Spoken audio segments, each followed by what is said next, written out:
Hey everybody, this is Melissa and I am your encouraging prepper, and today I am discussing what's going on with the water.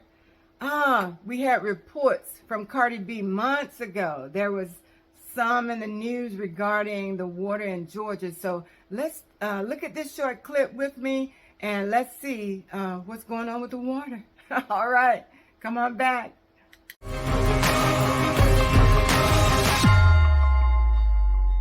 Well, the artist saying ever since returning from the metro, she's had skin issues because of the water. So CBS 46's Yasmina Alston took her concerns straight to the mayor's office. Rapper Cardi B is using the power of social media, saying she thinks something might be wrong with Atlanta's water. And I'm going to say it, and I was afraid to say it, but I'm going to say it right now. She took to Instagram Live to tell her 123 million followers that her skin has been different after being in the... Also asking for suggestions on good moisturizers. There is something, I believe that there's something wrong with the water in Atlanta. Because when I was in Atlanta, my face just started getting so dry and irritated. DJ Academics reposted the video, posing the question, is Cardi B right about Atlanta water? CBS 46 went on a fact-finding mission. The Atlanta water system was established nearly 150 years ago. As of 2019, it serves an estimated 1.2 million customers, treating almost 100 million gallons of water per day. Our water, I've been drinking this since I was a baby. Look at me. Atlanta Mayor Andre Dickens stopped by the CBS 46 studios. The Atlanta native says there's nothing wrong with our supply. First, we love Cardi B, right? Who can't, deny how funny she is and talented she is. So, her opinion matters, but at the same time, the facts are Atlanta water is tested, and it's a great source of water because it's so fresh and clean, and it's also been tested 50,000 times each year. Okay, so as you could see from that video, Cardi B had some real concerns about what the water in Atlanta was doing to her skin. What was the validity of those concerns? Were they valid concerns? Based on the reports that came out later, I think she really does have a valid concern. Not only that, but not just in Atlanta, just throughout the United States. We do not, in this country, have the infrastructure in place to support a good supply of drinking water. And I'm going to show you that through the reports that are in the description box below. But I want you to stick with me. On this video, I'm going to do something I don't normally do, and that's show you a news report.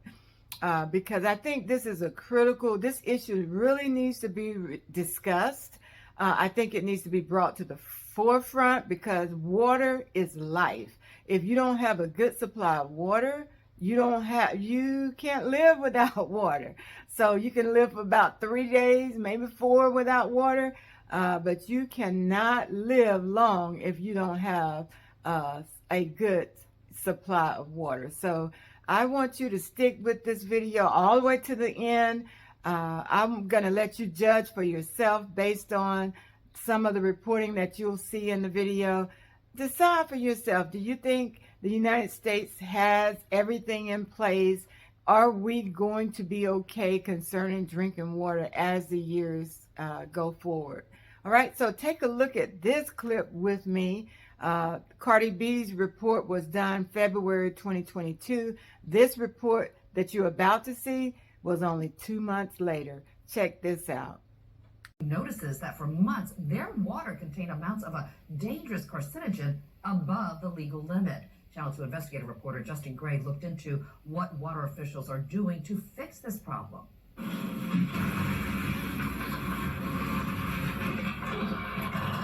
Coweta County resident John Metz says he's been trying to drink more water on doctor's orders, but now he's not so sure. I'm more cautious every time I go. I think, am I bringing a risk upon myself that I don't need? Metz is one of more than 29,000 households who received this official notice from the Coweta County Water Authority in recent days, informing them that in the last quarter of 2021, water tested above the federal limit for a chemical called TGHM, that the county was in violation of the state and federal drinking water standard. TGHM has been found to increase the risk of bladder cancer and other health problems. We're talking about the maximum that it can have, and we're over the maximum in this. And they act like it's no big deal. The advice for residents in the letter is to do nothing, but it also warns of possible long-term cancer risk and more immediate risk for those with compromised immune systems, pregnant mothers, or young children.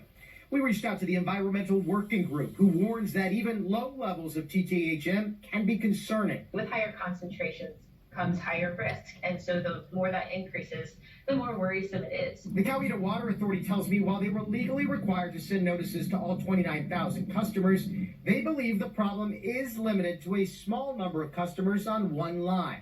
No matter where you live, you can go to get information on the quality of your water yourself.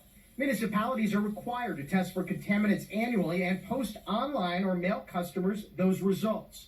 If you go online and look at Coweta's annual water report, they report the water quality violation and say they are installing new equipment to reduce or eliminate TGHMs in the system going forward. Just because they're at legal levels does not mean that's at a safe level. All of these concentrations come with risk. Okay, so as you could tell from the video that the people of Coweta, now Coweta is only, it's less than 40 miles from the metro Atlanta area. So now, I don't know for sure if Cardi B's problem had anything to do with what's happening in Coweta, but I do know that those are pretty close in terms of proximity, and the high levels of TGHM is a concern. I definitely, if I lived in Coweta, I would be concerned about this issue. Now, 29,000 people getting an alert via snail mail. I find that very alarming. Reason being is if you can send me Amber Alert on my phone at midnight or 3 in the morning to let me know about a child being lost, which is very important. I also think if you have an issue with water or anything that is deadly, that could potentially cause death in people or severe sickness, we need a better way of getting that alert to people. So I don't know what can be done about that, but I'm just leaving the information here. You decide for yourself if you feel that Cardi B's issue has any validity. That's not the purpose of the video. The purpose of this video is to show two things. Do we have an issue with the infrastructure and how we keep our water safe?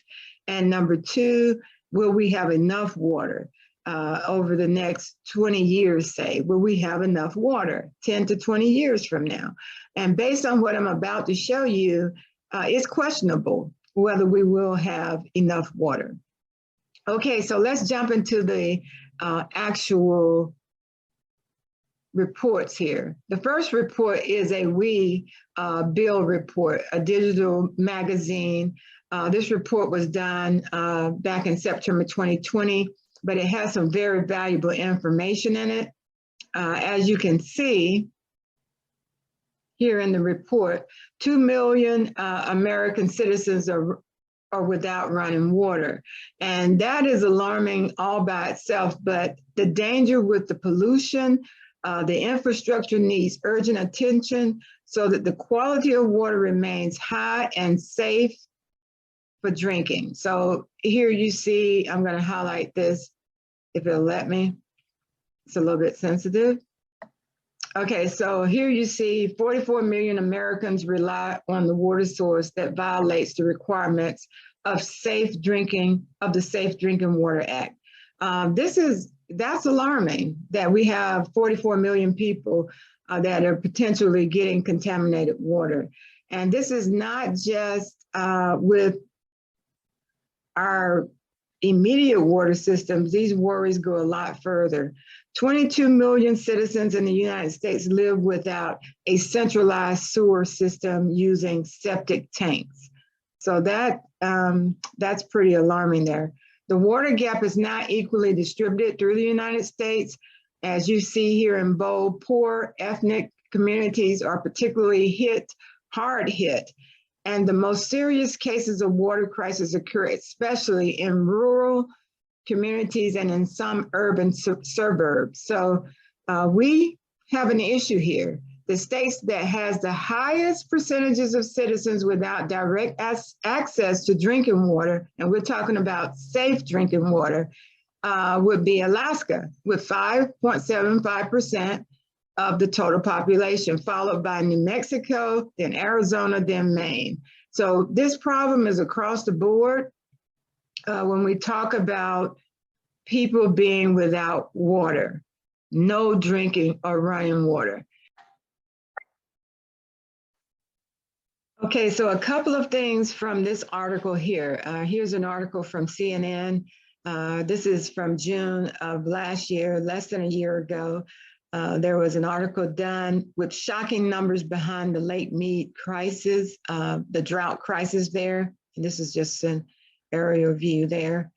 The CNN report states that Lake Mead, a Colorado River reservoir just east of Las Vegas on the Nevada-Arizona border, is poised to become the focal point of one of the country's most significant climate crises, water shortages in the West.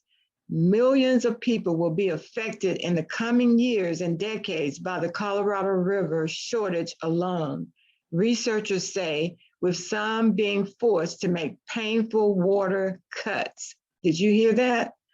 Okay, so I'm going to leave this article in the description box below, but it says even it's not a threat on the horizon. New projects show that the first ever water shortage along the Colorado River is all but certain to be declared later this year, which it was. So look at this, 20 on down. This is the picture I wanted to get to here. This is like a bathtub ring where the water was up here, and now it's really, really low. So you can see that as water drains from the Lake Mead, a bathtub ring of minerals is left on the shore, showing its decline. The height of the ring in June is roughly the size of the Statue of Liberty without its base. So that's a pretty significant drop there,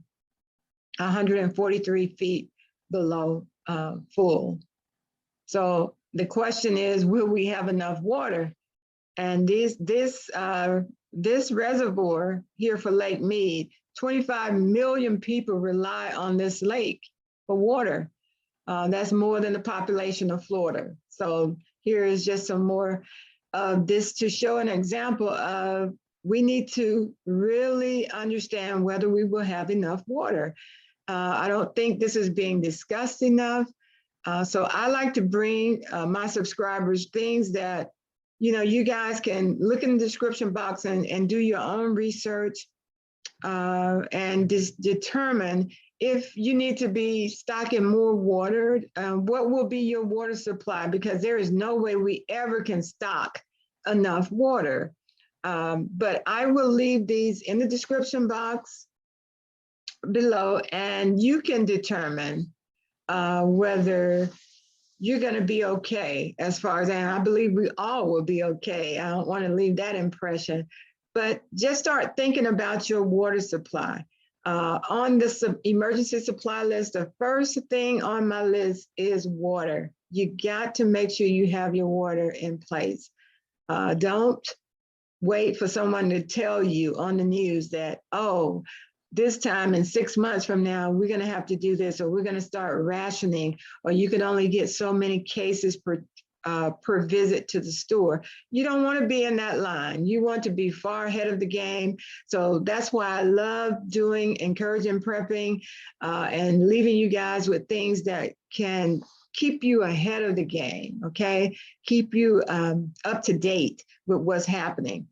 I'm going to be showing in another video the different ways to store the water. I don't want to make this video too long, but there are several ways water can be stored, and you should be ready to actually make that water safe in the event that there is some type of water crisis, or the numbers are not set at the plant and it's too much of one thing and not enough of another. these things are happening, and it's happening more than not. So I want to just leave you today with knowing, hey, you can do something about this. You don't have to be caught off guard.